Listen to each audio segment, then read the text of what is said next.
ఎక్కడికి రా వెళ్తున్నావు? మామ అది చచ్చిందిరా. రే ఏం మాట్లాడుతున్నావురా? రే మామ, నాకు ఎందుకో కేసు అవుతున్న భయంగా ఉందిరా. ఏ మామ, నేను ఒక్కనే ఉండిపోయిన రా, వెళ్ళొచ్చేస్తాను రా.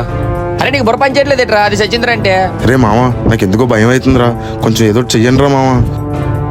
రే ఎందుకు టెన్షన్ పడుతున్నారు? ఏం కంగారు పడక్కర్లే, మనం ఎవరం రా, లా చదువుతున్న స్టూడెంట్స్. ఎవిడెన్స్ అని మార్చేద్దాం. చెప్పినట్టు చెయ్యండి రా, నన్ను నమ్మండి, నేను చూసుకుంటా మొత్తం. అరే వెళ్ళి నీ పని కానించే. ఉసురేమో ఇరిసేసింది కరుసైన కాలమిలా, ఎగురేసిన జీవితమంతా చిరిమేసెను చీకటిలా, బాధ నీరు కూడా భాష లేక గొంతు మూగబోయనా, పొగిలిన